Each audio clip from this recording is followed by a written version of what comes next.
Bienvenidos todos a una nueva transmisión, a un nuevo estudio de una nueva porción, todo nuevo, ¿eh?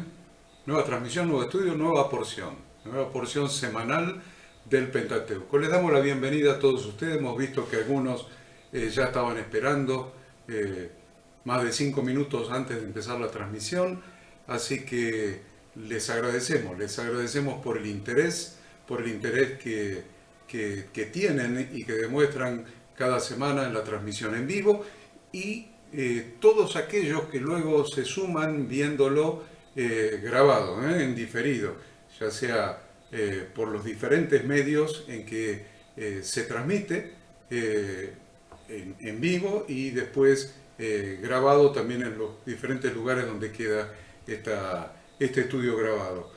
Siempre les recordamos que tengan una Biblia ahí, preferentemente la Reina Valera del 60, que es la que nosotros usamos para hacer los estudios, así pueden seguir los versículos literalmente como nosotros los transmitimos, que también tengan un cuaderno, que tengan lápiz, lapicera, que tengan un marcador, un resaltador, que tengan el mate, la pava, el termo, el té, el mate cocido, lo que usted quiera ahí para estar cómodo y disfrutar plenamente de este estudio que en definitiva es la palabra de Dios revelada para nosotros. Qué privilegio que es escuchar la voz de Dios a través de su santa palabra. Gracias por estar y les damos la bienvenida. Bienvenidos a todos, como decimos siempre, es un privilegio poder abrir las escrituras, compartir con ustedes, reflexionar sobre esto que en realidad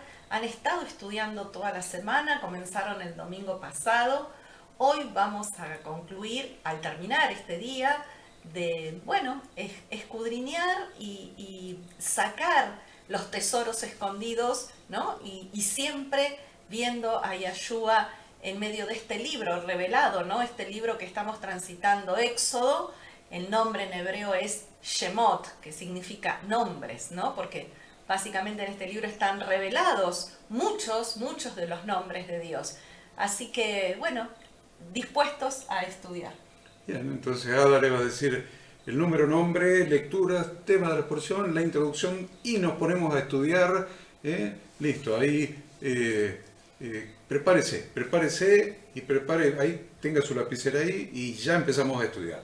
Bueno, la porción de esta semana es la número 16, lleva por nombre en hebreo Beshalach, que significa cuando envió. Las lecturas abarcan Éxodo capítulo 13, versículo 17 a Éxodo 17, 16. De los profetas, Jueces 4:4 al 5:31, y del Brit Hadashah o Nuevo Testamento, Apocalipsis 19:1 al 20:6. Tenemos temas muy diversos, es una porción muy rica, llena de enseñanzas. La ruta hacia la tierra de Israel, el faraón persigue a los israelitas, el mar se divide, el cántico de Moisés, las aguas de Mara, las aguas amargas, el maná, la provisión de Dios, preparativos para el Shabbat, la peña de Horeb, un segundo milagro, Dios proveyendo agua, y la eterna lucha contra Amalek. Y vemos que la porción de esta semana nos narra el éxodo del pueblo de Dios de Egipto, la confrontación entre Dios y el ejército egipcio en el mar de Juncos o el mar Rojo, y la aniquilación de las fuerzas del faraón. Dios libera al pueblo hebreo después de cientos de años de esclavitud, los guía durante unos días por el desierto y luego hace que los egipcios los persigan para obligarlos a regresar. Esta partición del Mar Rojo relatada en esta porción obviamente debe haber sido un milagro tremendo, muy especial. Murallas de agua de cientos de metros se levantaron a ambos lados del pueblo, para que pudieran cruzar, y tan pronto como terminaron de cruzar el mar, las aguas cayeron sobre los poderosos egipcios.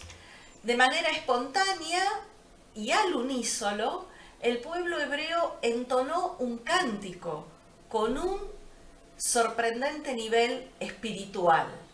Y entonces, tan solo un par de días después, vemos que esas mismas personas que estaban alegres, que adoraron a Dios, que cantaron, que celebraron la victoria de Dios, sin embargo, los vamos a ver quejándose por la falta de agua. El Shabbat de esta semana, este Shabbat que comenzó ayer a la caída del sol y va a terminar hoy a la caída del sol, se lo conoce con el nombre de Shabbat Shirah, que significa el Shabbat del cántico, en alusión obviamente a este cántico de Moisés. ¿Por qué? Porque Moisés lideró a los hombres hebreos y la profetisa Miriam, la hermana de Moisés, lideró a las mujeres en este cántico de alabanza y regocijo a Dios después de que Él abrió el mar de juncos o mar rojo. Está escrito también aquí en la Torá que cuando los hebreos salieron de Egipto, Dios los llevó en una ruta indirecta en lugar de seguir el camino que los iba a llevar directamente a la tierra de Israel. Por supuesto, Dios nada lo hace porque sí. El objetivo de Dios fue protegerlos, previniendo que en su debilidad no superaran las tentaciones y las presiones de los filisteos. Este contacto con los filisteos hubiera podido alentarnos a regresar a Egipto. Acababan de salir de Egipto, pero Dios, que cuida todos los detalles, que está en control de todas las cosas, impidió que ellos se desmoralicen de alguna manera. Entonces, en vez de tomar el camino más corto que pasaba por la tierra de los filisteos, eligió un camino más extenso con el objetivo de cuidarlos y fundamentalmente que no se desmoralizaran y quisieran volver a la cautividad de Egipto. Bien, entonces vamos, listo, ya estamos para ir desde el, márquese ahí, del 17 al 20, capítulo 13, del 17 al 20. Recuerden que hasta la porción anterior estuvimos hasta el versículo 16 del capítulo 13, acabamos del 17 al 20 y empezamos con este párrafo en que comienza diciendo que el faraón dejó ir al pueblo, pero Dios no lo llevó en el camino de la tierra de los filisteos, como dijo Ada recién, que estaba cerca de ese camino. Era el más corto. Era el camino más corto. Entonces, evidentemente el faraón, después de la muerte de los primogénitos, de la cual el faraón, vamos a llamarle, como hablan los jóvenes, zafó. El faraón zafó, pero murió su hijo primogénito, todos los hijos primogénitos de aquellos que no tenían pintadas sus puertas, los dinteles y la parte de arriba, el dintel, perdón, las dos jambas, los dos postes, las dos jambas y el dintel de sus puertas. Y usted dice, bueno, acá empezamos mal, a ver, vamos a empezar mal. ¿Quieren que empecemos mal? Vamos a empezar mal. No solamente murieron los primogénitos de los egipcios, que no habían pintado con la sangre del cordero y estaban guardando la obediencia a la palabra de Dios, sino que también murieron los primogénitos de los israelitas, de los hebreos, que no habían pintado los postes y el dintel con la sangre del cordero. No se olviden de eso, porque acá viene algo muy interesante, que es, se está formando la nación de Israel. La nación sobre la base de las promesas que Dios había hecho a Abraham, a Isaac y a Jacob, en sus 12 hijos, los hijos de Israel, pero de esos hijos que se habían multiplicado muchísimo en la tierra de Egipto, muchos no salieron y no cruzaron el Mar Rojo y no llegaron al monte Sinaí. O sea, quedaron afuera de la congregación de Yahweh. Pero muchos de los egipcios y de las naciones que habitaban en Egipto, en las ciudades de Egipto, sí creyeron en Yahweh, sí esa noche mataron el cordero, sí esa noche pintaron las jambas y el dintel de sus puertas y celebraron la primer Pascua en sus casas. Entonces, esos son los que salieron juntos y cruzaron el Mar Rojo y llegaron al pie del monte Sinaí. Entonces, el faraón no le quedó más remedio. Yo dije, el faraón zafó de la muerte de los primogénitos porque él era faraón, porque era un primogénito. Por eso era faraón. Si no, si hubiera tenido un hermano primogénito, el hermano hubiera sido el faraón. Él era faraón porque era el primogénito. Entonces, ¿qué es lo que concluimos acá? Que él tenía que morir. Que él tenía que morir.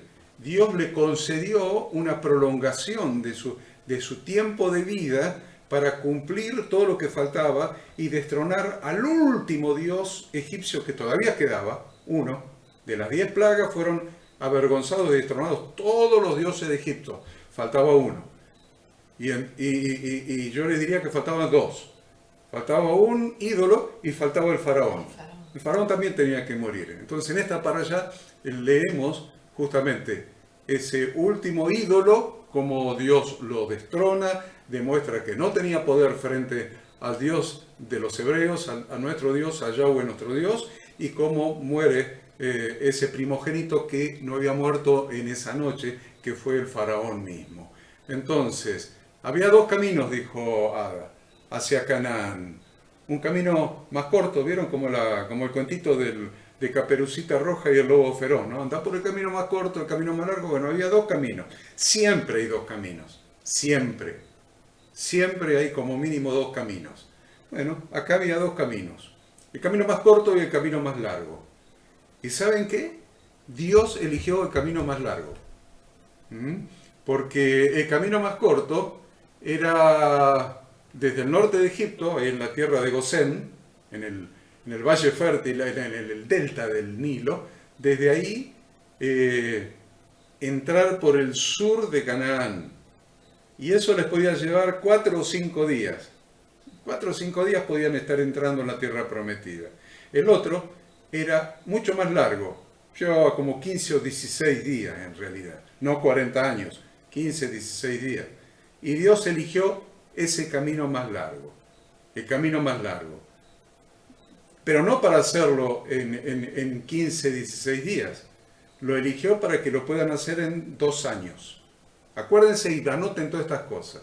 Dios eligió el camino más largo para que lo puedan hacer, que se podía hacer en 16 días, supóngase, para que lo hagan en 2 años. ¿De dónde sacamos eso? De que llegaron al monte Sinaí, recibieron el pacto de Dios en el monte Sinaí, tanto los israelitas como todos los gentiles que salieron con ellos, que habían creído en Dios y habían adoptado a Dios de Israel como su propio Dios, recibieron el pacto, estuvieron ahí 2 años, después llegaron, construyeron el tabernáculo, después llegaron casi a la frontera con Israel, donde mandaron a los espías, a los 12 espías, y esa incredulidad, esa desobediencia, les valió retornar otra vez al desierto y estar 38 años más, 38. Así que mire, Dios había previsto que en 2 años llegaran, tuvieron 40 años. Los 2 que previó Dios, más los 38 que fueron por la desobediencia y la incredulidad de ellos. Ahí tenemos un panorama para que usted tenga el esquema. Si no le quedó claro, cuando esto esté grabado y subido en las redes, usted lo rebobina y anota cómo se compone, cómo eran los tiempos, el camino corto, el camino más largo, el propósito de Dios en 2 años y el castigo de los 40 años. 40 es un número muy significativo, porque Jesucristo nuestro Redentor, tuvo que venir y redimir esos 40 años en sus 40 días de ayuno antes de ser tentado y empezar su ministerio. Bien, Ada. Bien, como dijimos, ¿no? Dios sabía que el pueblo tenía voluntad débil y por lo tanto no lo llevó por el camino más corto y más peligroso, sino por el más largo y el más tranquilo. Dios conocía al pueblo, ¿no? Sobre todo su debilidad de carácter, falta de voluntad, y probablemente el miedo, todas esas cosas hicieran que ellos quisieran volver atrás. Y la verdad es que, al igual que en ese tiempo, Dios siempre nos guía por el camino mejor, y así lo vamos a poder comprobar cuando hayamos llegado al final del camino y miremos el camino recorrido. Nunca se olviden, lo decimos cada sábado a la mañana. Recuerden, miren este libro no solamente como una serie de historias, que es nuestra historia porque es la historia del pueblo de Israel, sino que lo miremos con los ojos de nuestra situación actual, caminando cada uno de nosotros en este segundo éxodo hacia la tierra prometida. Por supuesto, hubo veces acá en este caminar por el desierto que los israelitas se quejaron ante Moisés, quisieron retroceder hacia Egipto, y si bien fueron atacados por los amalecitas, acá está al final de esta porción, vamos a ver esa guerra contra Amalek, que eran los descendientes de Esaú. Estos atacaron a su hermano Israel. Sin embargo, eso ya no los movió a regresar a Egipto porque ya estaban bien adentrados en el desierto. Por supuesto, otro objetivo de todas estas circunstancias es mostrarse a Dios. Acuérdense que Dios le decía vez tras vez, ¿no?, que los egipcios y el mundo iban a saber quién era Yahweh. Entonces, este Yahweh que se muestra como omnipotente y todopoderoso, proveyendo toda clase de milagros para sustentarlos y protegerlos. Porque eso es lo que Dios ha hecho en ese camino todo el tiempo. O los protegía de los enemigos, de las inclemencias del tiempo, de las fieras, de los animales, o los protegía o los sustentaba, proveyéndole, como vamos a ver hoy, agua cada vez que necesitaron, el maná para que pudieran comer todos los días, carne cada vez que ellos protestaron y dijeron queremos comer carne. Dios los sustentaba y los protegía. Y obviamente, en medio del desierto, sabemos que la supervivencia humana es imposible sin la intervención de Yahweh Dios. Yahweh iba delante de ellos. Es lo que nos cuenta esta primera porción, esta primera parte, del 17 al 22, ¿no? Mediante la Shekinah, que es la figura visible de la presencia de Yahweh y la manifestación anticipada de Yahshua. Así es como vemos a Yahshua en el desierto, caminando con ellos, de día y de noche. Yahshua es nuestro camino, es la luz, es nuestra guía y es nuestra protección. Y algo que vemos muy interesante es que Moisés va a cumplir acá el último deseo de Yosef, de José. ¿Por qué? Porque, ¿se acuerdan? José antes de morir dijo, cuando ustedes partan, porque él sabía que Dios iba a cumplir la promesa y que el pueblo de Egipto iba a salir de la esclavitud, ¿qué hizo Moisés? Se encargó de cumplir esa promesa. Él llevó los huesos de José para enterrarlos en la tierra prometida. Y vemos en esta porción que Dios iba delante de ellos en una columna de nube para guiarlos por el camino, y de noche en una columna de fuego para iluminarlos. O sea, de día esa nube los cuidaba, los protegía del sol. De noche la columna de fuego iluminaba el camino por donde ellos iban a pasar. Dios les daba esta demostración de su presencia, apiadado de la debilidad de la fe de ellos. Ellos avanzaban un poco cada día, luego descansaban, avanzaban otro poco durante la noche, y Dios iba abriendo camino en el desierto donde no lo había. Ahí hay un pasaje de Isaías que dice, ¿no?, que Él abre camino en medio del desierto. Recordemos que ellos no tenían ni mapa ni GPS. Entonces era Dios el que los guiaba por donde debían ir. Él les hacía el desierto menos temible, y esto era un milagro constante. Vemos en el versículo 18 algo que Sí. llama la atención. A ver, el versículo 18 dice, más hizo Dios que el pueblo rodease por el camino del desierto del Mar Rojo, punto. Y después del punto, miren esto, y a ver si le llama la atención o no le llama la atención. Y subieron los hijos de Israel de Egipto armados. Armados. Llama la atención, ¿no? ¿Por qué si todos los milagros lo estaba haciendo Dios? Subieron armados. Estos que eran esclavos y que no sabían pelear. No sabían pelear, sabían hacer ladrillo de barro. Ajá. Y acá lo que estaban haciendo es, habían sido emancipados. Entonces Dios les ordenó que tomen las armas. ¿Qué significa tomar las armas? Es algo que nosotros siempre decimos y enseñamos por las iglesias. Nadie se enrola en un ejército para dormir la siesta debajo de un árbol. Está muy lindo dormir la siesta bajo un árbol en verano a la orilla del río Cosquín. Está muy, muy lindo. Pero nadie se enrola en un ejército, se alista en un ejército para dormir la siesta bajo un sauce llorón. Eso no es así. El que se alista, el que se enrola en un ejército, lo hace preparándose para salir a la batalla.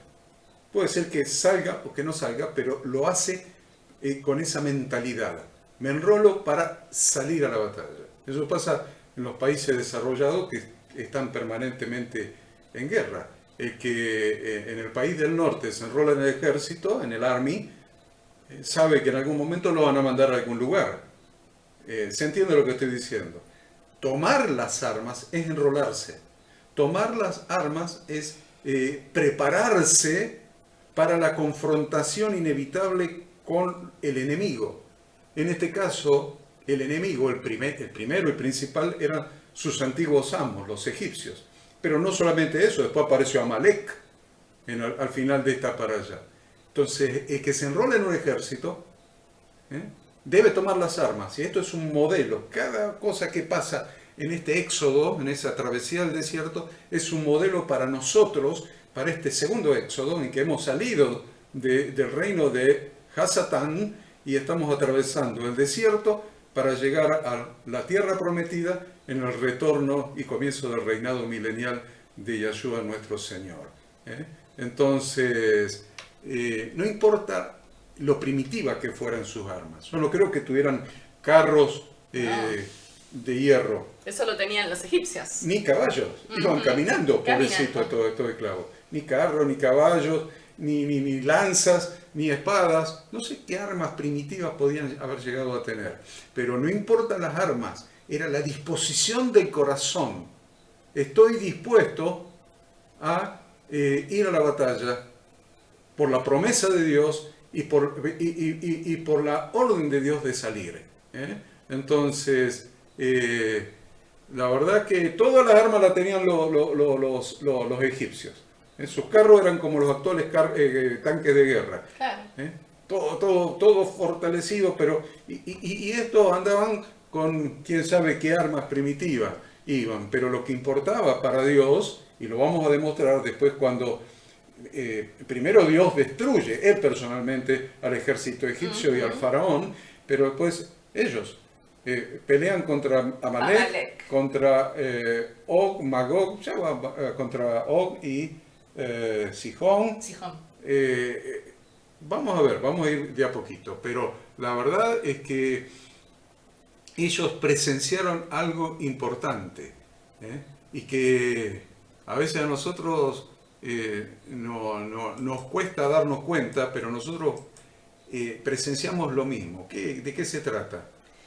Y bueno, ellos fueron testigos oculares de la justicia divina aplicada en tiempo real. ¿Por qué? Porque ellos fueron testigos, ellos vieron, presenciaron el mar que se abría. Ellos estaban parados en tierra firme y estuvieron en primera fila, como cuando uno va al cine que quiere estar en primera fila. Bueno, a lo mejor no tan en primera fila, pero ellos sí estaban ahí en primera fila. En el teatro, claro, generalmente en el teatro, exacto, para observar la más asombrosa participación de Dios en la historia humana que el hombre pudo presenciar. Todo el ejército egipcio, con carrozas, con todas las armas, fue tapado por el agua. Y la realidad del poder de Dios y la absoluta y definitiva erradicación de Egipto comenzó a grabarse en la conciencia de los israelitas. Entonces los israelitas comenzaron a entonar cánticos de alabanza y agradecimiento. El resto de la marcha hacia su destino iba a estar libre del temor al faraón y a sus hombres. Era necesario, por eso, ¿no? Dios le dice que nunca más los iban a volver a ver. Necesitaba Dios este broche de oro en toda esta serie de milagros, este milagro gigantesco para definitivamente, como explicábamos al principio, que Faraón muriera y que ellos definitivamente se liberaran de ese temor de qué podía pasar si en algún momento los alcanzaban o los volvían a tomar cautivos para llevarlos de vuelta. Dios siempre hace las cosas completas, nada lo deja por el camino. Él completó la obra de redención y de liberación de su pueblo. Es muy importante que lo entendamos, porque independientemente de que vayan apareciendo pruebas y detalles y nuevos enemigos, lo que Dios ha estado demostrando lo mismo que nos demuestra a nosotros. En la cruz de Cristo, en la cruz de Yeshua, en la cruz de Cristo, en la cruz del Mesías, el adversario, el enemigo, Hasatán, ha sido derrotado. Dice la Escritura que él y la muerte fueron derrotados por Jesucristo en la cruz del Calvario. Entonces, ya vamos caminando, pero no tememos el ataque de Hasatán.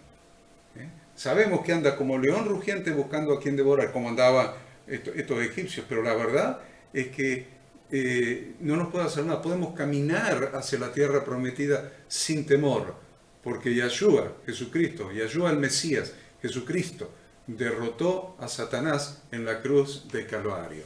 Pero sí tenemos que estar preparados para las luchas. Tenemos que estar preparados para las luchas. Y la verdad es que a veces las luchas no son fáciles. Es más, diría que nunca las luchas son fáciles. A veces son muy feroces. Por lo tanto, aprendamos lo que Dios nos quiere enseñar con esta porción. Salieron armados. Debemos estar armados y protegidos. A ellos armados y Dios protegiéndolos. Vamos a ver con la nube que estaba entre ellos y el ejército egipcio. Una nube, la presencia de Dios que no permitía acercar a los egipcios a ellos y los tenía protegidos en oscuridad, porque era una oscuridad para el lado del ejército egipcio y una luz para el lado del pueblo de Israel. Entonces estaban armados y protegidos por la presencia de Dios. Entonces anótese ahí Efesios 6 del 10 al 18. Le repito, Efesios 6 del 10 y al 18, donde nos habla de que debemos estar armados y protegidos. Armados y protegidos. Efesios 6 del 10 al 18. En el versículo 19, Ada ya mencionó que Moisés llevó los huesos de José, que en Deuteronomio capítulo 7, del 6 al 11, Deuteronomio 7, del 6 al 11, había pedido que, no allí, en Génesis 50,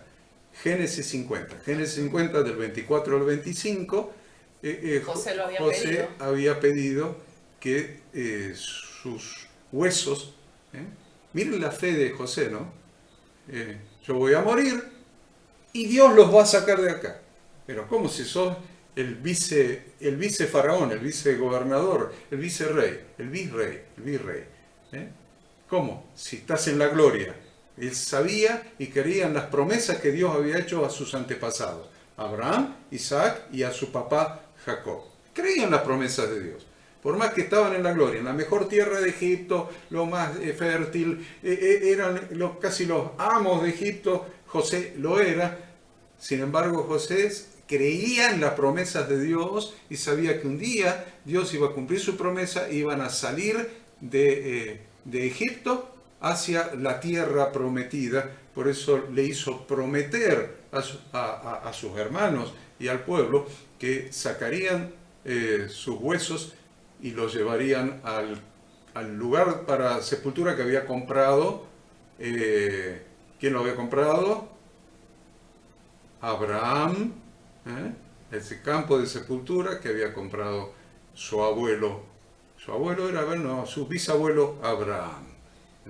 Y para terminar el capítulo 13, el versículo 22 dice: nunca se apartó de delante del pueblo la columna de nube de día, ni de noche la columna de fuego. Entonces debemos creer con todo nuestro corazón que Dios nunca se aparta de nosotros, sino que siempre va delante nuestro.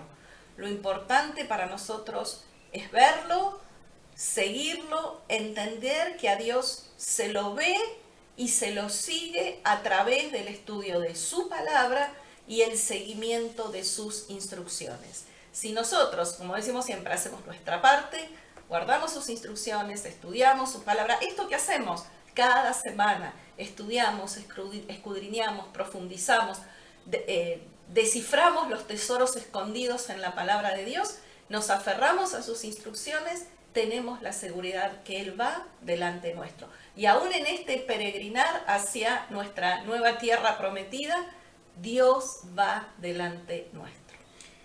Y acá pasa algo interesante. En el capítulo 14, que ya empezamos el 14, del 1 al 9, vamos del versículo 1 al 9, y nos ha puesto de título: el faraón cambia de opinión. Y la verdad es por qué. ¿Cuál es la causa por la cual el faraón cambia de opinión? Eso lo vamos a encontrar en el versículo 5. Dice: y fue dado aviso al rey de Egipto que el pueblo huía, y el corazón de Faraón y de sus siervos se volvió contra el pueblo, y dijeron: ¿cómo hemos hecho esto de haber dejado ir a Israel para que no nos sirva? ¿Cómo? Miren Hasatán hablando.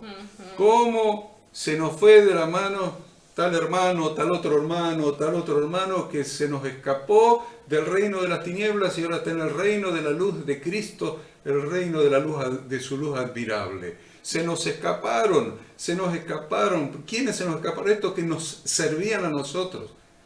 A veces no nos damos cuenta de cómo la gente sin Yahshua, sin Jesucristo, sin Dios, sirve al reino de las tinieblas, sin darse cuenta, inconscientemente. Están ahí haciendo ladrillos de barro para el enemigo. Y se le escaparon.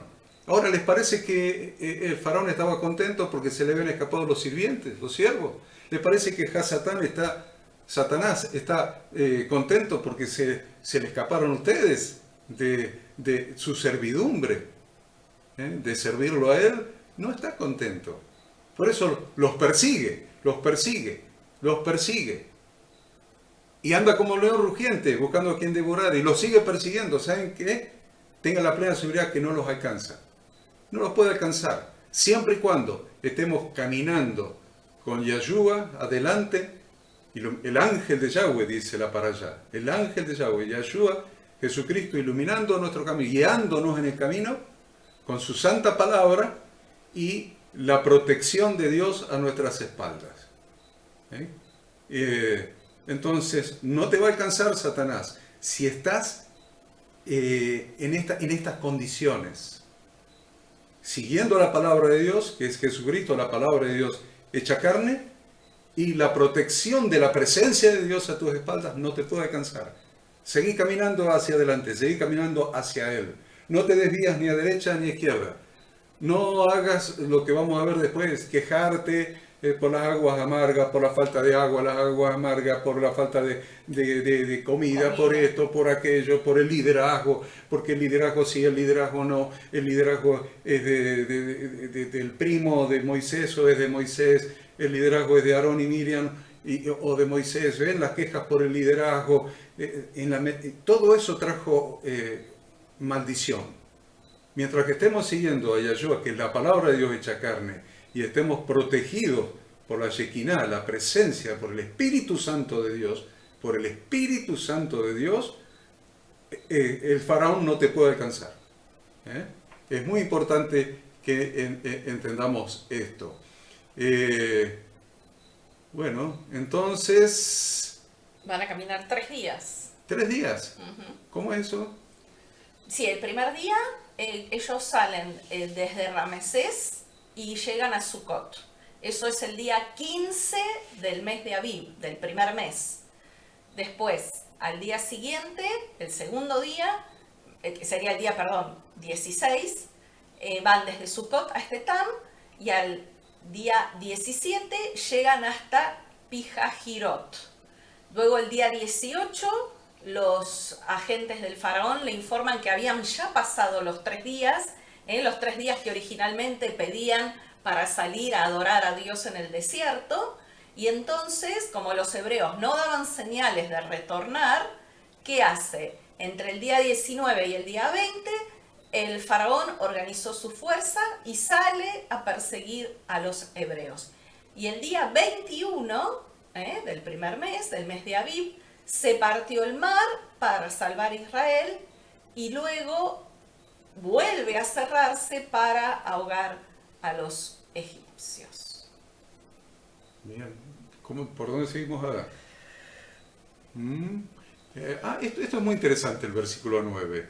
¿Qué dice el versículo 9? ¿Lo tenés ahí? Sí, sí, el versículo 9 dice: siguiéndolo pues los egipcios con toda la caballería y carros de Faraón, su gente de a caballo y todo su ejército los alcanzaron acampados junto al mar, al lado de Pijajirot, delante de Baal Zephón, Ajá. un dios. Miren qué interesante. Otro ídolo. ¿Cómo es este versículo 9? Uh-huh. Bueno, vemos ahí que Yahweh Dios le da el último golpe al último dios egipcio, o ídolo, mejor dicho, egipcio que quedaba, que es este Baal Zephón, ¿no? Este era el dios de la tormenta, es decir, era el dios que los protegía de las tormentas en el Mar Rojo.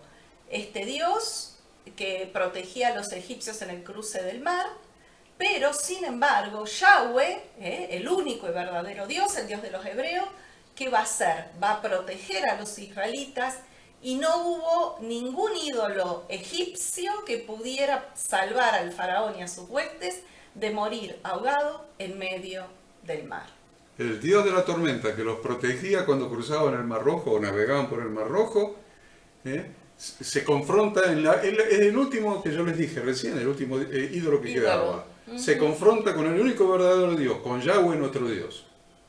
Y el que tenía que proteger a los egipcios no los protegió, murieron todos ahogados cuando se cerró el Mar Rojo.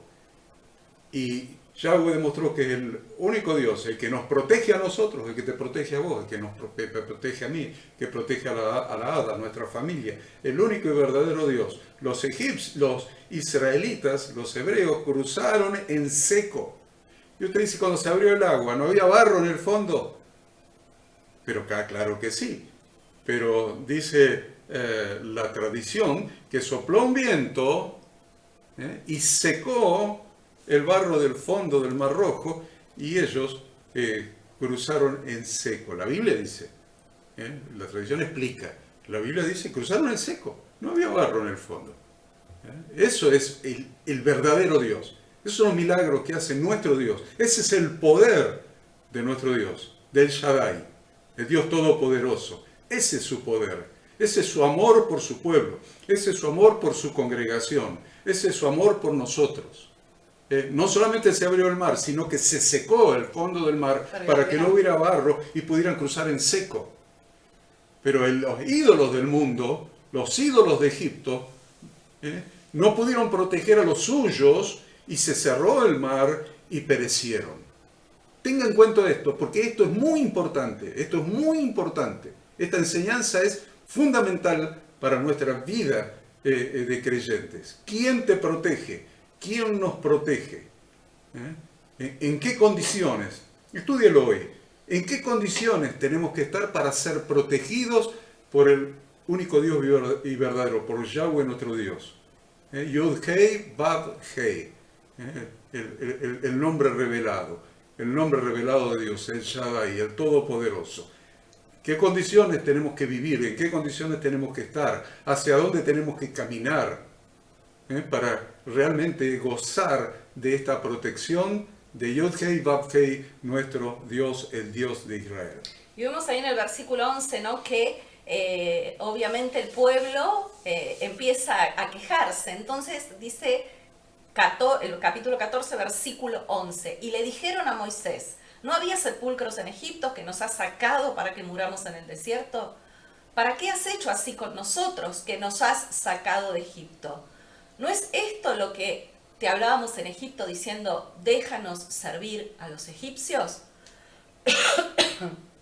Entonces es interesante porque vemos que acusan a Moisés de haberlo sacado, ante el temor de perecer y ante el temor del ejército enemigo. Acusan al líder, acusan a Moisés.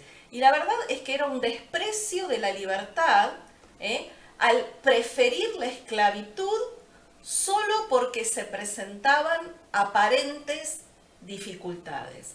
Entonces, asustados, los israelitas dicen: hubiéramos preferido seguir siendo esclavos en Egipto. Eso es lo que en definitiva ellos le dicen a Moisés.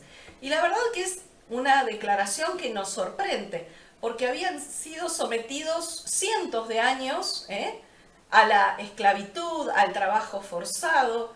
Entonces uno se pregunta, ¿cómo podía ser preferible para ellos seguir siendo esclavos teniendo enfrente la libertad que Yahweh Dios les estaba dando? Y la respuesta a esto que nos preguntamos es que la esclavitud tiene una gran ventaja, y es la despreocupación. ¿Por qué? Porque los egipcios le proveían a los israelitas las necesidades básicas. Le daban comida todos los días, le daban un lugar donde vivir, ¿no? Entonces, los israelitas no debían tomar ninguna decisión acerca de qué tenían que hacer cada día o qué propósito alcanzar cada día.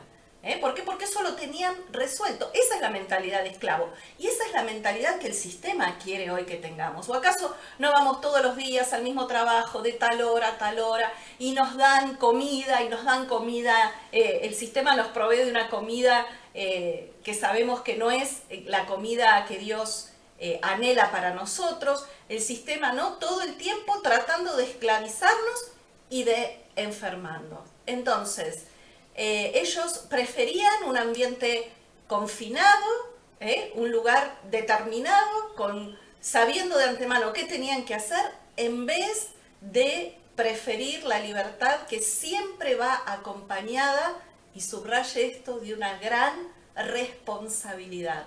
La libertad, ¿no?, abarca o incluye fundamentalmente la responsabilidad. Es lo que decimos. Ahora tenemos que empezar a hacernos cargo nosotros de nuestra vida en esta libertad y decidir si seguimos a Yahweh o no, si obedecemos sus mandamientos o no, si comemos los alimentos que a Él le agradan o no, si guardamos las citas de Dios o no, si seguimos al sistema o si seguimos a Yahweh Dios. Debemos luchar contra la comodidad de no tener que tomar decisiones, si no, nunca vamos a poder avanzar. Como resultado, celebraron por haber conquistado sus propios miedos que los paralizaban. Nuestra única esperanza para escapar de Egipto es confrontar nuestros miedos y abrazar las oportunidades que Dios nos da para crecer. Obviamente, no siempre podemos saber qué es lo que nos espera del otro lado del mar. Era una gran incertidumbre para ellos. Ellos se lanzaban al mar y qué iba a haber del otro lado. Y podrían terminar de cruzar o no. ¿Cuántos desafíos, cuántos miedos, cuánta incertidumbre? Por eso, estas situaciones son parte de los desafíos de la vida y es nuestra oportunidad de crecer hacia la meta. Algunos de los cambios más positivos en nuestras vidas tienen lugar cuando enfrentamos el desafío, cruzamos nuestro propio mar rojo y cuando sabemos que ya no hay vuelta atrás. Solamente queda una alternativa y es seguir hacia adelante. Entonces ahí, cuando nos ponemos en marcha, desafiamos nuestros miedos, los vencemos y avanzamos, Dios nos da la fuerza para luchar esas batallas y para ganar. Y es lo mismo también en nuestra nueva vida en Jesucristo. Es mirar hacia adelante, ver las dificultades, ver las pruebas que día a día tenemos, y muchas veces algunos cristianos, al estar siguiendo a Dios y atravesar las pruebas, también flaquean, tienen miedo, desean volver atrás a servir al faraón, al mundo y al sistema. Nuestro desafío es siempre avanzar. Bueno, el versículo 13 lo mencionó Ada hace un rato, Sí. Cuando mencionó la segunda parte. Yo quiero leerles completo porque esto enriquece el espíritu. A ver, y Moisés dijo al pueblo: no temáis, estad firmes y ved la salvación. Y este es un mensaje para nosotros. No temáis, estad firmes y ved la salvación que Yahweh hará hoy con vosotros. Y ahora mencionaba recién, porque los egipcios que hoy habéis visto, nunca más para siempre los veréis. Eso lo mencionó hace unos minutos. Entonces, pero acá hay más enseñanzas, ¿no? Porque Dios Sí. Le dice que no oren, me parece, ¿no? Sí, en el 14 dice: Yahweh peleará por vosotros, vosotros estaréis tranquilos.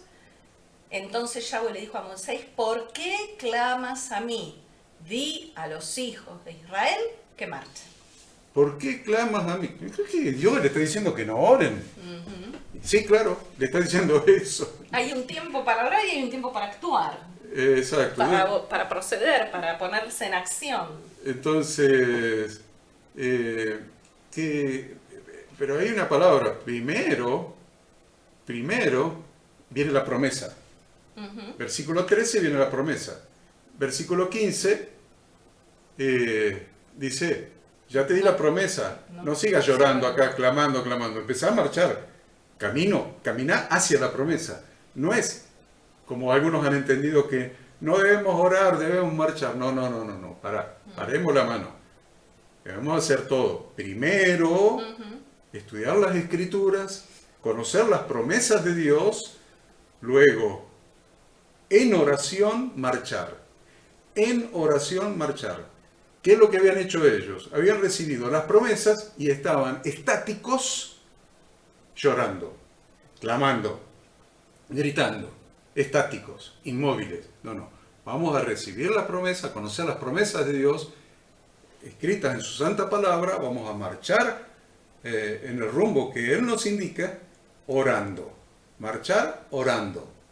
¿Quieren marchar clamando? Marchar clamando, pero marchar. Entonces... Porque la promesa era que Yahweh iba a pelear por ellos. Y que debían estar tranquilos. Y ese es nuestro principal desafío. Claro, pero el problema es que hacia dónde tenía que marchar, ¿no? Sí, tenían que marchar hacia el mar. Y vemos algo similar ahí relatado en Apocalipsis capítulo 15, del 2 al 4, que también habla del mar, en este caso habla del mar de cristal.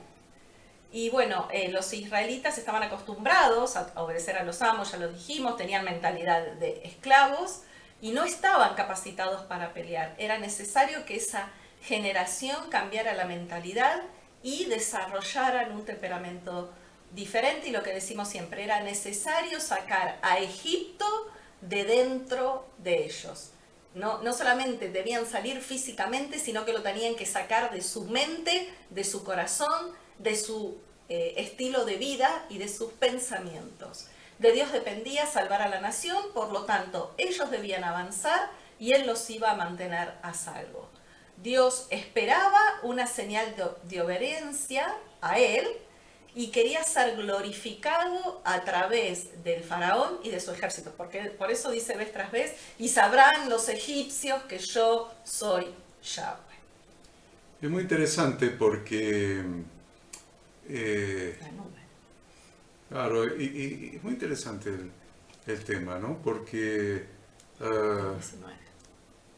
a ver, el 19 dice, el ángel de Yahweh, Ujú. ¿eh? El ángel de Dios iba delante del campamento de Israel,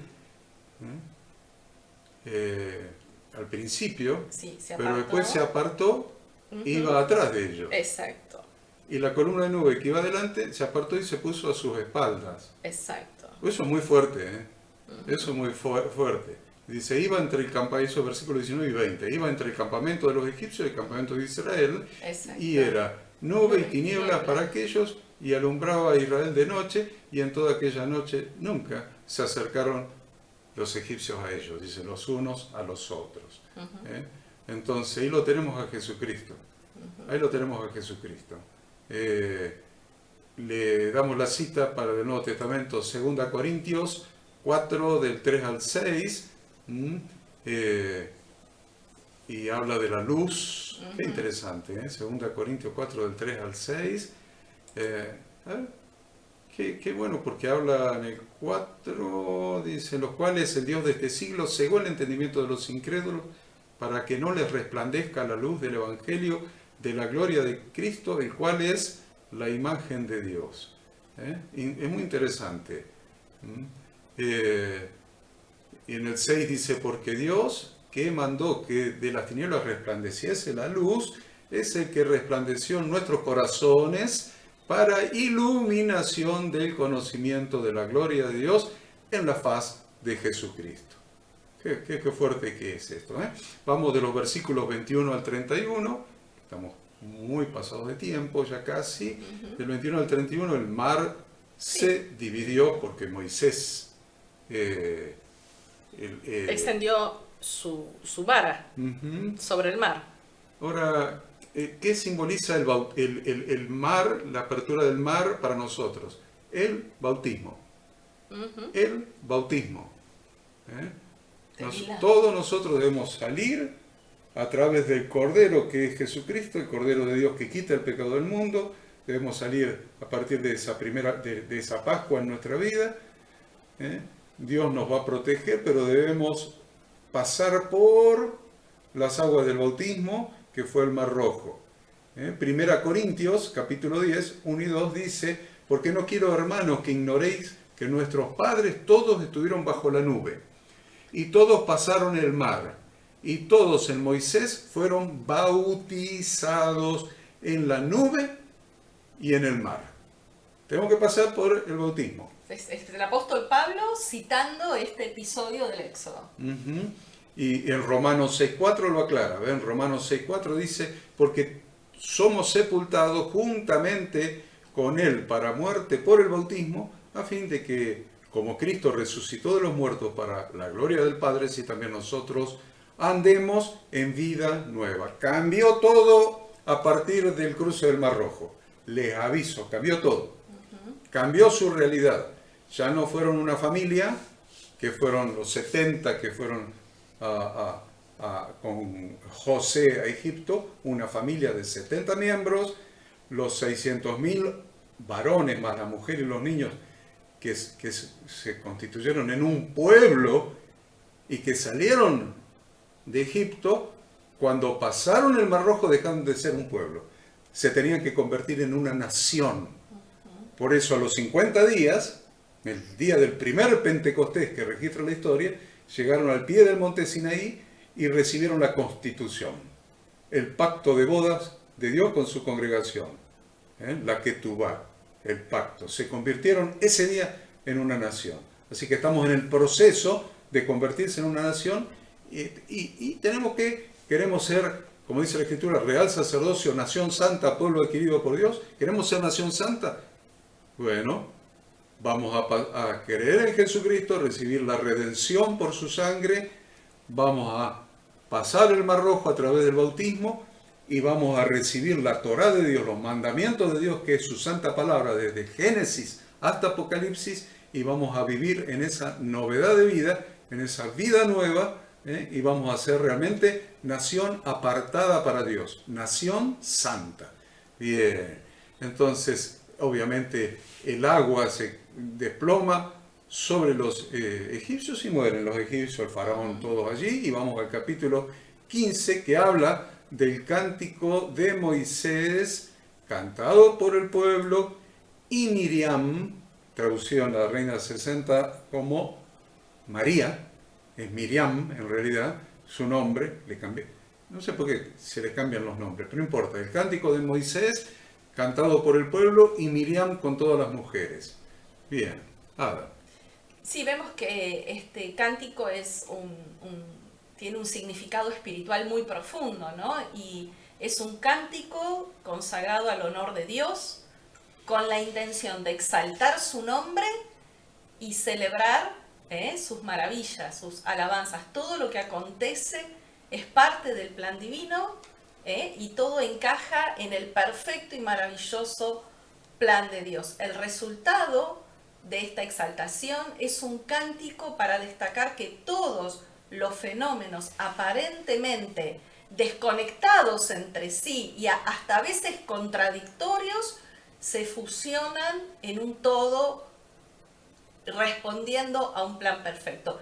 Y podemos decir básicamente, es maravilloso, sí, seguro usted lo estudió, lo leyó, pero podemos decir en qué partes básicamente está estructurado este cántico, ¿no? La primera parte del cántico es una alabanza general a Dios por ser el poderoso Salvador ante quien nada ni nadie puede resistirse. La primera parte es una alabanza a este Yahweh Dios todopoderoso. Jehová es mi fortaleza y mi cántico, ha sido mi salvación.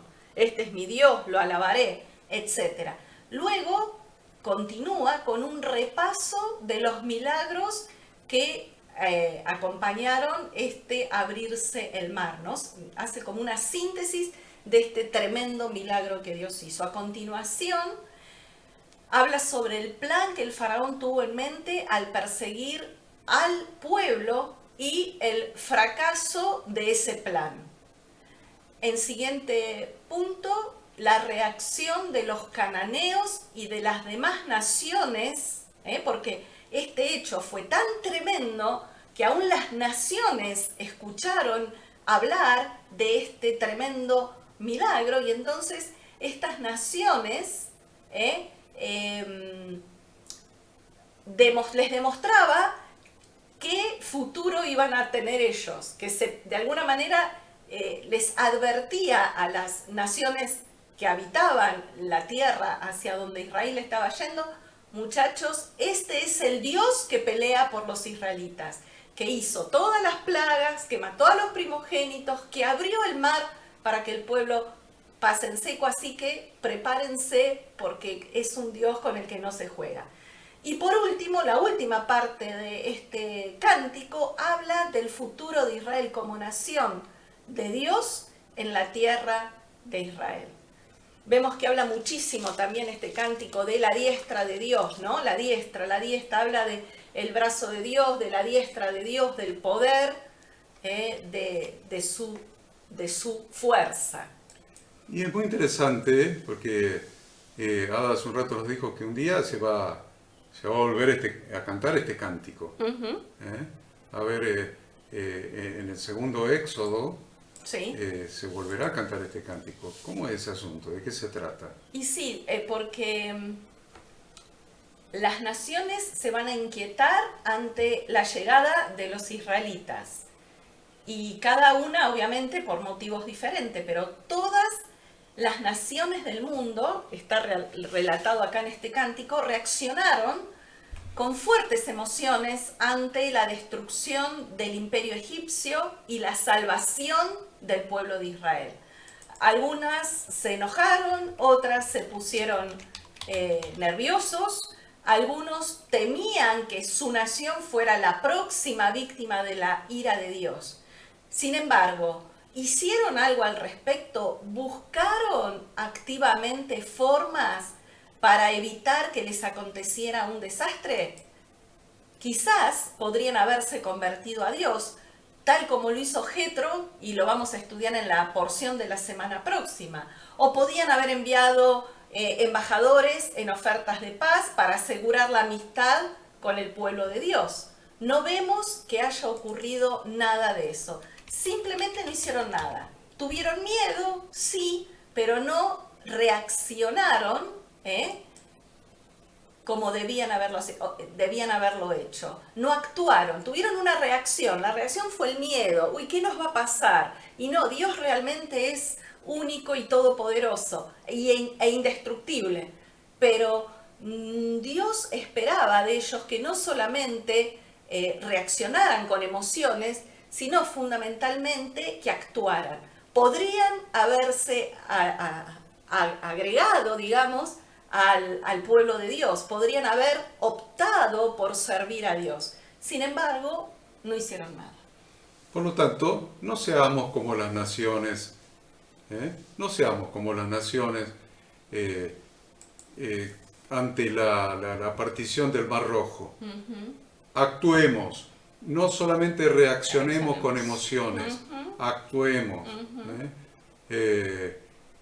Es muy interesante ver en Apocalipsis, capítulo 15, versículos del 2 al 4, que en este segundo éxodo va a pasar lo mismo. Sí, habla de la va a pasar lo mismo. Dice, y se lo voy a leer, 15 del 2 al 4. Vi también como un mar de vidrio mezclado con fuego, y a los que habían alcanzado la victoria sobre la bestia y su imagen, y su marca y el número de su nombre, en pie sobre el mar de vidrio. En pie. Estad de pie y ved la salvación de Yahweh, le dijo Moisés a los hebreos que habían cruzado el Mar Rojo. Bueno, miren acá cómo vamos a estar nosotros sobre el mar de cristal. A ver, en pie sobre el mar de vidrio con las arpas de Dios. Y cantan el cántico de Moisés, siervo de Dios, y el cántico del Cordero, diciendo: grandes y maravillosas son tus obras, Señor Dios Todopoderoso. Justos y verdaderos son tus caminos, Rey de los santos. ¿Quién no te temerá, oh Señor, y glorificará tu nombre? Pues solo tú eres santo, por lo cual todas las naciones vendrán y te adorarán, porque tus juicios se han manifestado. El versículo 18 dice que Yahweh reinará ahí en la porción, ¿no? Eternamente y para siempre. Y llegamos a las aguas de Mara, versículos del 22 al 27, donde Dios pone a prueba al pueblo en las aguas de Mara. ¿Por qué? Porque nuestra fe, dice la Escritura, que es mucho más preciosa que el oro, que aunque perecedero es probado por fuego, va a ser probada también. Y va a ser probada. Que tengamos por sumo gozo cuando nos hallemos en diversas pruebas. Para que nuestra fe sea hallada en gloria y honra cuando sea manifestado Jesucristo. Y el 22 dice que anduvieron por el desierto, después pasaron el mar, 3 días sin hallar agua. Y llegaron a Mara, versículo 23, y no pudieron beber las aguas de Mara porque eran amargas, por eso le pusieron de nombre Mara. Y bueno, entonces, es interesante ver cuál fue el error. Por eso el 24 dice: el pueblo murmuró contra Moisés y dijo: ¿qué hemos de beber? Entonces ellos dijeron: ¿qué vamos a tomar? Y la verdad que vemos acá a Dios intervenir aún en las cosas cotidianas, ¿no? Porque cuando no hubo agua, la nación temió de que estaba abandonada a su suerte. ¿Y cuál fue el error que ellos cometieron? Su error no fue pedir agua, sino que protestaron con mucha vehemencia, se empezaron a quejar, protestas y quejas, ¿no? Moisés tuvo que obligarlos a marchar y no encontraron agua, como bien dijimos, Mara significa amargura. Encontraron después de 3 días estas aguas, pero no la podían beber porque eran amargas. Entonces le pidieron a Moisés que orara para que Dios tuviera piedad de ellos y les enviara agua. Aún así, ellos se quejaron. Y acá hay una gran simbología con Yahshua.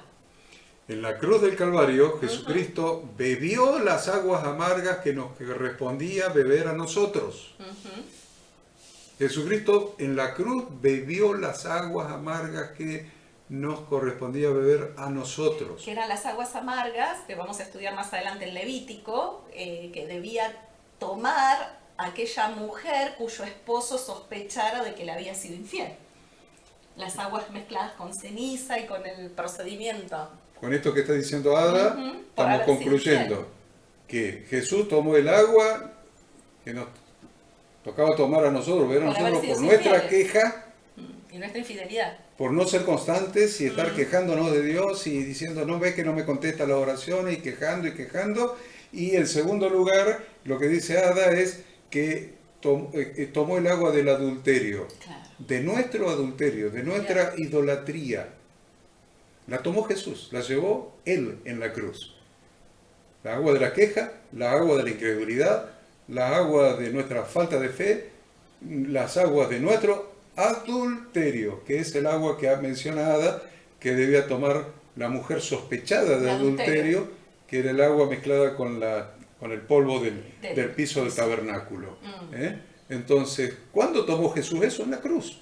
Mateo 27, 33 y 34. Y cuando llegaron a un lugar llamado Gólgota, que significa lugar de la calavera, le dieron a beber vinagre mezclado con hiel. Tome nota, vinagre mezclado con hiel, pero después de haberlo probado no quiso beberlo. Entonces, era muy grave. No tomamos conciencia, realmente no tomamos conciencia de la gravedad de lo que Jesús tuvo que cargar sobre sí mismo en la cruz del Calvario. No la quiso beber, no quería beber las aguas amargas, no quería ir a la cruz, por eso oró en Getsemaní. Acá ya estaba crucificado y no quería beber las aguas amargas, no las quiso beber. Pero en Juan 19, del 28 al 30, después de esto, sabiendo Jesús que ya todo estaba consumado, dijo, para que la escritura se cumpliese, tengo sed. Ahora denme el agua amarga. Eso significa, ahora voy a tomar el agua amarga por aquellos que crean en mí. Tengo sed. Y estaba allí una vasija llena de vinagre. Entonces ellos empaparon en vinagre una esponja y poniéndola en un hisopo se la acercaron a la boca. Cuando Jesús hubo tomado del vinagre, dijo, consumado es. Ya me cargué los pecados de estos que crean en mí. Ya me lo cargué. Consumado es. Ya me cargué el adulterio de todos los idólatras. Y habiendo inclinado la cabeza, entregó el Espíritu. Y eso va a volver a pasar en Apocalipsis 8, 10 y 11. Apocalipsis 8, 10 y 11. Léalo usted después, porque se nos está pasando el tiempo. Capítulo 16. 16 es importante, es el maná y la doble porción en el Shabbat. Como proviene el maná del cielo, capítulo 16. Usted marque 6, del 4 al 21 aparece el maná. El 4 al 21 aparece el maná. ¿Qué nos tiene que decir Ada con relación al maná? ¿Dónde vamos? Bueno, el maná no era un producto hecho en base de cereal como el pan común, sino que era algo sublime, dado por Dios, que el cuerpo lo absorbía por completo, sin producir material de desecho. Y esto es muy interesante. Nutría el cuerpo humano y no producía ningún desecho. Obviamente ellos tenían derecho a pedir comida porque es una necesidad básica. Nos relata este pasaje del capítulo 16 que encontraban el maná a la mañana dispuesto sobre un lecho de rocío y cubierto de rocío. En esta porción también nos habla que ellos se quejan y piden comida y Moisés y Aarón les prometen, les aseguran que Dios les va a dar, pero acá lo importante, la enseñanza que era una de las más profundas, es la conciencia plena que tenemos que tener nosotros caminando en este nuevo éxodo, este segundo éxodo, que Yahweh es el único proveedor. No debemos tener falta de fe, confiar que solamente Él es nuestro proveedor. El maná no quedaba a la vista, sino hasta que el sol derritiera la capa superior de rocío, y cuando el pueblo vio algo como algo que nunca antes había visto.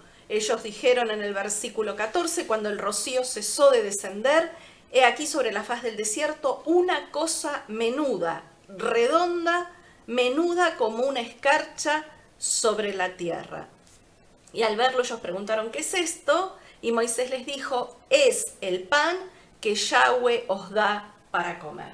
Bueno, ya aquí también podríamos hablar de este pan, de este maná, figura clara de Yahshua, ¿no? Él mismo dijo en Juan, yo soy el pan de vida, el pan que descendió del cielo. El pan que descendió del cielo, o sea, es Yahshua también presente en este maná. Y algo interesante que Dios dice es que este maná no debía guardarse de un día para el otro, ¿Y por qué? Porque si lo guardaban de un día para el otro se echaba a perder.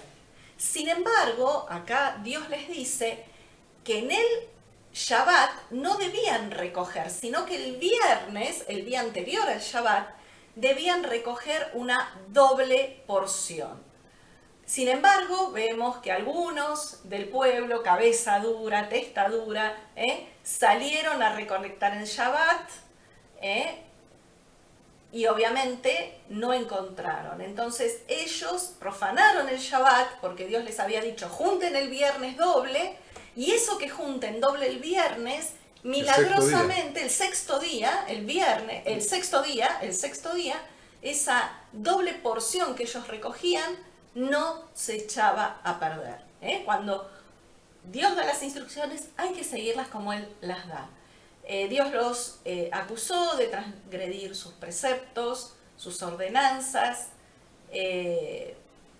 Dios les dio maná, es interesante, hasta que llegaron al límite de la tierra de Canaán, antes de que el pueblo cruzara el Jordán. Esto lo vamos a ir estudiando, pero hasta ese momento, durante todos esos años, diariamente, Dios los alimentó.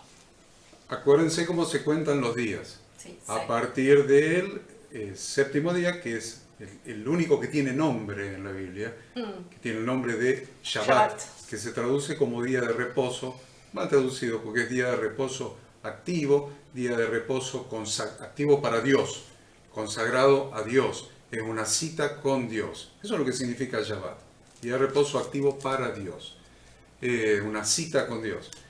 Entonces, a partir del séptimo día se cuentan primero, segundo, tercero, cuarto, quinto y sexto día de la semana.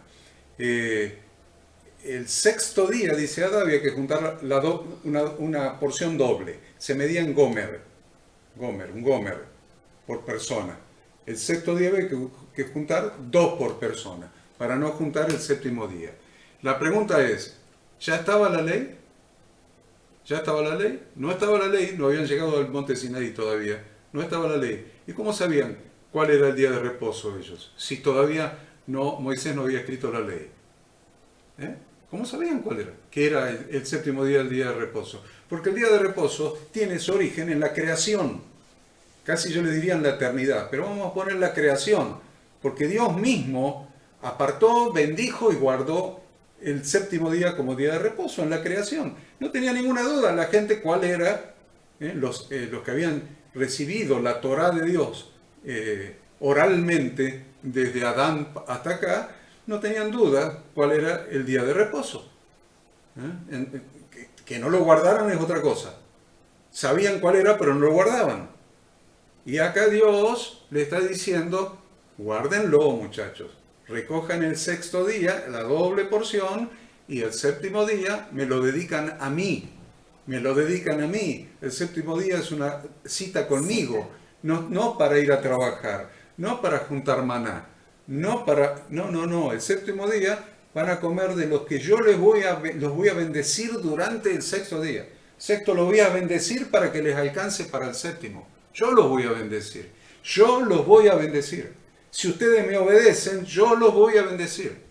Si ustedes quieren obedecerme, yo voy a proveer todas las circunstancias para que lo puedan hacer. El asunto es que ustedes quieran obedecerme. Entonces, es muy interesante lo que significa guardar este séptimo día para Dios. Para Dios. Por eso el mandamiento, el cuarto mandamiento, no es un establecimiento de algo nuevo. ¿No se dieron cuenta que en las tablas de la ley El cuarto mandamiento no es un mandamiento nuevo.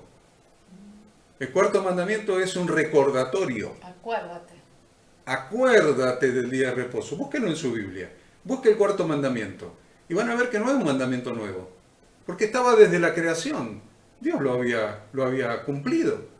Entonces, no es un mandamiento nuevo. Miren el cuarto mandamiento y va a decir, acuérdate del día de reposo para santificarlo. Bueno, nosotros tenemos anotado en el estudio que ha hecho Ada, ¿cuántas cosas? 4 cosas que significan el día de reposo. Qué bendiciones nos trae. No lo vamos a dar porque se nos ha ido el tiempo, pero sí es esto que Ada ha marcado para decirles. ¿Cómo es?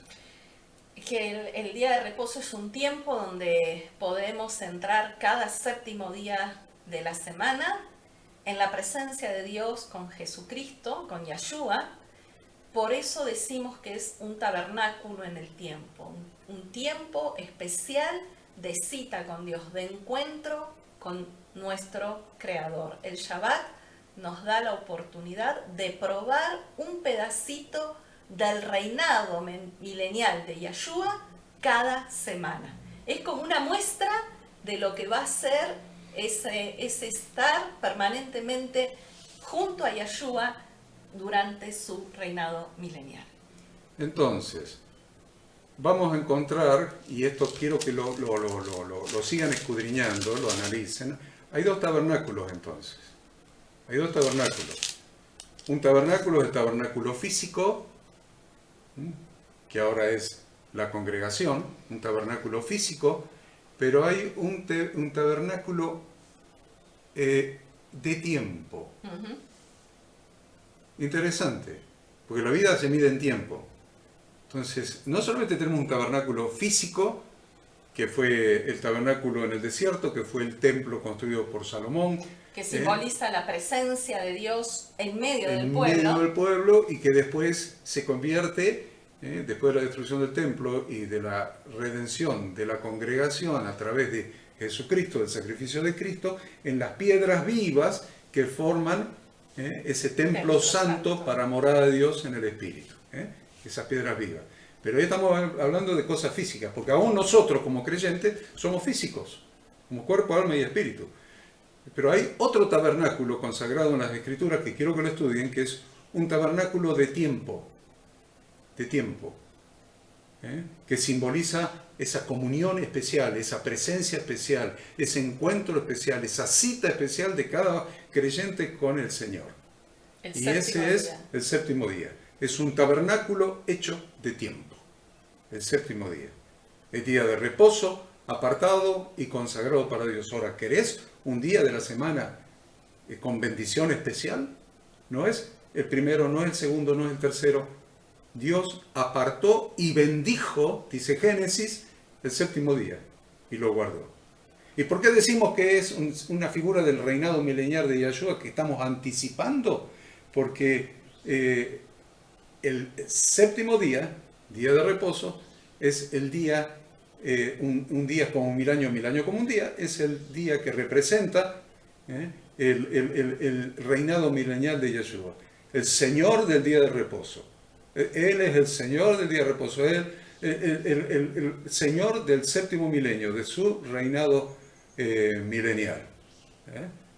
Estudien todo esto, rebobinen, estudien. Lo último que le decimos antes de ir a Amalek es que 2 cosas que anotó Ada en sus apuntes, y es que Yahshua es el verdadero pan sin levadura. Uh-huh. El pan, Juan capítulo 6. Juan capítulo 6, del 31 al 35. Que el Padre les da el verdadero pan del cielo, es Yahshua. Pero Ada notó que Yahshua también es la materia prima del pan. Es el grano de trigo que muere. El grano de trigo y lleva vida. Que cae en la tierra y muere, pero no queda solo, uh-huh, sino que muere y lleva mucho fruto en Juan capítulo 12. Vamos al capítulo 17, que es el último de esta parashá. Hay 2 hechos acá. El agua de la roca, otra vez piden agua, y lo que vos contaste es del 8 en adelante, la guerra con Amalek. Qué interesante, ¿no? Ujú. Porque se olvidaban rápidamente Sí. de que Dios era su proveedor, Ujú. que Dios los protegía, les proveía. ¿Eh? Y otra vez se quejaban y otra vez reprochaban a Dios. Ujú. ¿Eh? Eh, y llegaron a Refidim y no había agua. Exacto. Y Y el otra vez pueblo se otra quejaron. vez la queja, otra vez el reproche, Le otra, piden a otra Moisés de vez querer vuelta. volver a Egipto. Y la verdad es que nuevamente, lo importante es que nuevamente no pasaron la prueba. ¿Eh? Eh, y, y Dios le dice en el versículo 6, he aquí yo estaré delante de ti sobre la peña en Horeb, y Golpearás golpearás la la peña. peña, y acuérdense, acá Dios le da la orden de Golpeen. que la golpee, pero después, más adelante, Dios le da la orden de que le hable. Siempre la peña es Jesucristo, y la peña que es Jesucristo fue golpeada. Pero una vez que estamos dentro del pacto, ya no debe ser golpeada. Eso es para que lo piense y un día lo vamos a estudiar. Lo vamos a estudiar. Entonces, y Moisés hizo algo, lo hizo en presencia de los ancianos de Israel. Sí. Lo hizo en presencia de los ancianos de Israel. Ujú. ¿Mm? Sí, Yahweh le había dicho, pasa delante del pueblo y toma contigo de los ancianos de Israel, toma también en tu mano tu vara con que golpeaste el mar y ve, el río y ve. Y la verdad es que nosotros siempre andamos haciendo macanas y andamos haciendo cisternas rotas que no retienen agua. Mire Jeremías 2.13, pero solamente le vamos a dar como referencia Juan 7 del 37 al 39 porque sabemos que todo lo que estudiamos los sábados es para buscar a Jesucristo en la Torá de Dios y en segundo lugar es para buscar instrucciones de Dios para que nuestra vida de en el blanco, para poder caminar en nueva vida, que todas las cosas sean hechas nuevas en nuestra vida. Y en el último y gran día de la fiesta, Jesús se puso en pie y alzó la voz diciendo, si alguno tiene sed, venga a mí y beba. El que cree en mí, como dice la Escritura, de su interior correrán ríos de agua viva. Esto dijo del Espíritu que habían de recibir los que creyesen en él, pues no había venido todavía el Espíritu Santo porque Jesús no había sido aún glorificado. Entonces, del versículo 8 al 16 está la lucha de Amalek. Vino Amalek y peleó contra Israel en Refidim. Acá aparece por primera vez Josué como guerrero. Dijo Dios a Josué, escógenos varones y sal a pelear contra Amalek. Mañana yo estaré sobre la cumbre del collado y la vara de Dios en mi mano. O sea, acá el pueblo es el que tiene que salir a luchar. Es interesante eso. Contra porque los egipcios peleó Yahweh personalmente y los venció Yahweh personalmente, matando al faraón, cerrando el mar y demás. Acá es el pueblo el que tiene que tomar las armas y salir a pelear. eso es una observación muy importante, porque contra Hasatán, contra el faraón y sus huestes, Dios le dijo, estad en pie y ved la salvación de Yahweh, porque Yahweh peleará por ustedes. Exacto. Contra Hasatán y sus huestes. Ujú. Acá son luchas en camino a la tierra prometida. Entonces dice Dios, acá al enemigo más grande yo lo vencí. Ahora les te quedan estos enemigos que son para probar su fe. Acá van a tener que pelear ustedes. Es muy, muy, muy interesante. Ada, ¿por dónde vas a seguir? Y avanza más, me parece, porque bueno, sabemos, ya dije que Amalek era descendiente de Saúl. Uh-huh. ¿Y cuál es la principal característica? Del espíritu de Amalek, Sí. la principal característica es oponerse contra el trono de Dios. Por lo que todo el que se opone a la perfecta voluntad de Dios tiene el espíritu de Amalek. Al decir que la mano de Amalek se levantó contra el trono de Yahweh, está hablando de una oposición llevada a la práctica. O sea, no es solamente que se opuso de palabra, se opuso en Hechos. ¿Por qué? Porque salió a enfrentar, a atacar al pueblo de Dios. Ujú. Era una oposición que, al decir la mano, como dice Ada, era una oposición no solamente mental o espiritual o verbal. Si no, no fue Cuando dice la mano es que fue puesta en práctica. Fue puesta en práctica, fue a matar, fue a matar. Y el espíritu de Amalek es un espíritu satánico que todavía existe y es enviado a matar a los más débiles del pueblo de Dios, a la retaguardia, dice después. A los más débiles, a los de la retaguardia, a los enfermos, espiritualmente, es el espíritu que viene a matar. Y es un espíritu que se opone al trono de Dios. Y Dios declara guerra contra Amalek de generación en generación, contra este espíritu que se opone al trono de Dios. Oponerse al trono de Dios significa, el trono es donde manda el rey. En el trono manda el rey. En el trono da órdenes. Oponerse al trono de Dios es oponerse a los mandamientos del rey, a las decisiones del rey, a las órdenes del rey, a los mandamientos. A los mandamientos del rey, de nuestro rey. El espíritu de Amalek se opone al trono de Dios, al gobierno de Dios. Y se levanta contra el trono de Dios de una manera práctica, matando a los de la retaguardia, a los más débiles, a los más lentos, a los cansados. Entonces, es muy, muy interesante este tema, porque todo lo que se levante en tu vida contra la voluntad de Dios proviene del espíritu de Amalek. Sea algo físico, sea algo mental o sea algo espiritual. Seas vos mismo, sea tu esposa, sea tu esposo, sean tus hijos, sean tus amigos, sea tu trabajo, sea lo que sea, que se levante en tu vida contra la voluntad de Dios, proviene de este espíritu satánico de Amalek. Todo lo que impida la voluntad de Dios en tu vida está en contra del gobierno de Dios. Es decir, está en contra de su trono. Por eso Jesús en Mateo 12:30 dijo, el que no es conmigo, contra mí es, y el que conmigo no recoge, desparrama. Entonces, es muy, muy interesante que levantarse contra el trono de Dios significa también querer ocupar el lugar de Dios. ¿Qué es lo que hizo Satanás? Quiso ocupar el trono de Dios, por eso fue desterrado del cielo junto con un tercio de los ángeles del cielo. Ocupar, siempre Satanás, siempre el espíritu de Amalek va a querer ocupar el trono de Dios en tu vida. ¿Qué es el trono de Dios? El gobierno de Dios en tu vida.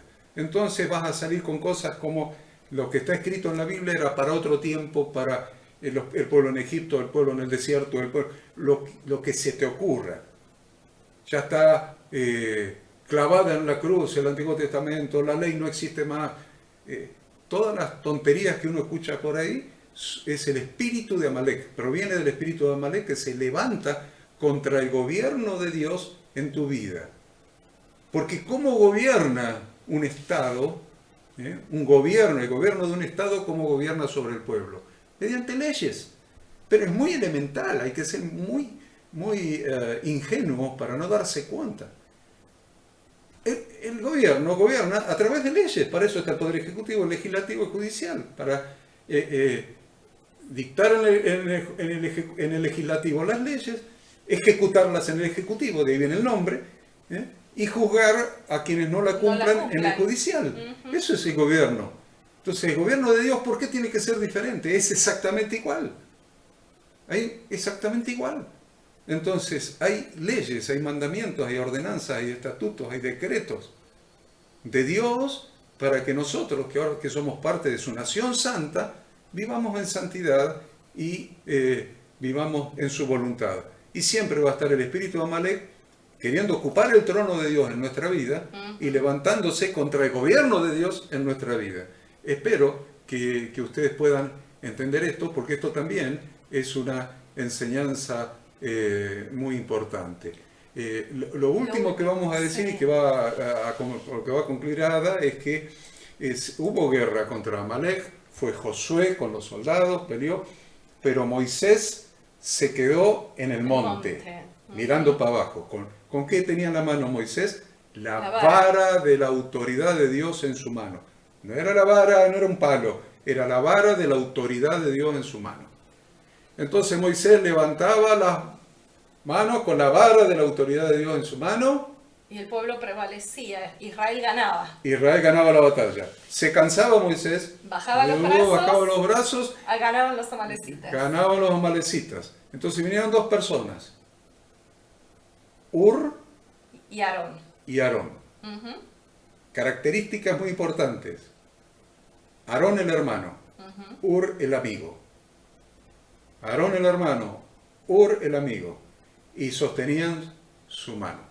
A ver, Ada, si nos puedes explicar esto. Sí, vemos, por un lado que hermano era de su mismo linaje, tenía su misma sangre, era de la misma familia, con la misma genética.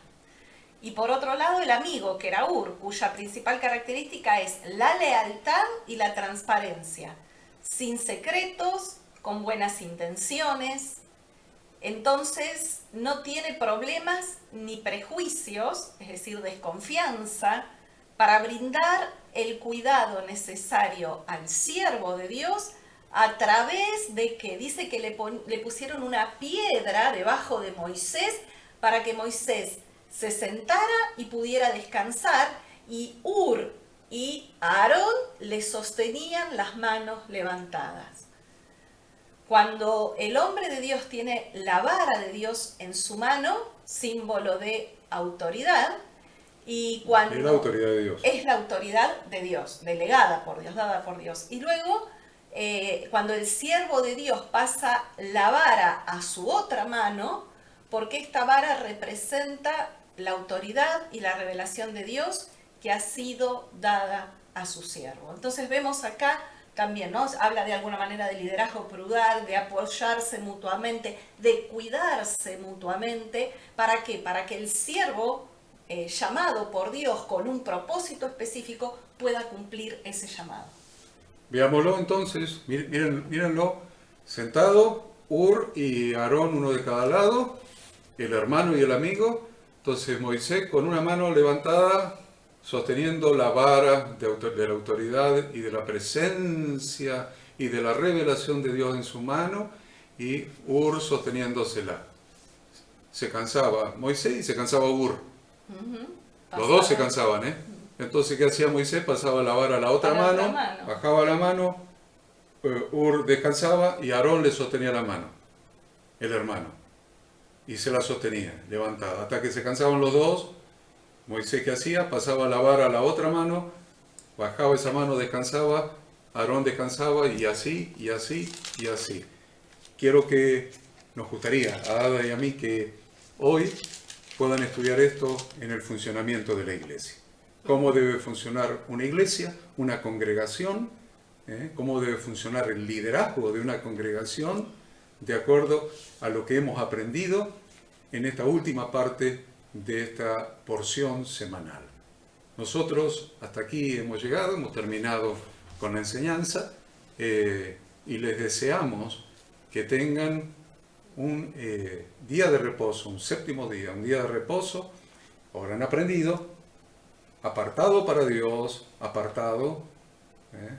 activo para Dios, y es el día bendecido por Dios, así que les deseamos que tengan un Shabbat Shalom, un séptimo día lleno de toda clase de bendiciones y de paz. Gracias por acompañarnos. Nos encontramos el próximo Shabbat. Bendiciones.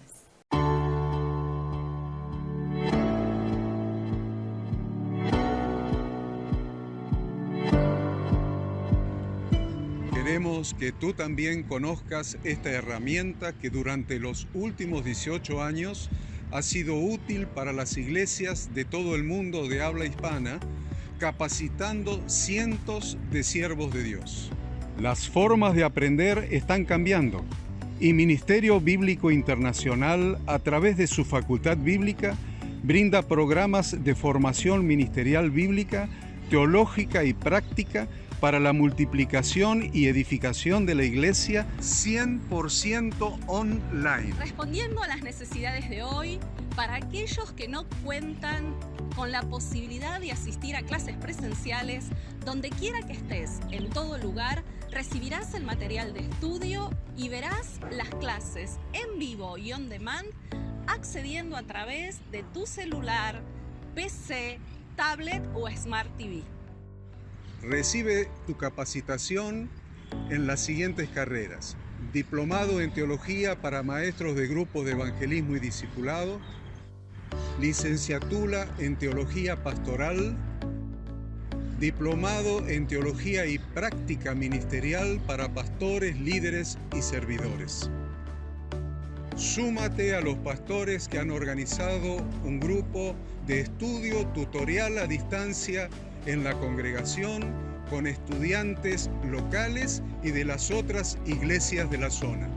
Esta es tu oportunidad como seguidor de Cristo para comenzar tus estudios y completar tus exámenes desde la comodidad de tu hogar y en los horarios que tengas disponibles. Súmate al liderazgo de este tiempo y adquiere las habilidades, herramientas y valores necesarios para impactar el mundo con la palabra de Dios y transformar la vida de aquellos que creen al Evangelio. Para más información, ingresá a facultadbiblica.com.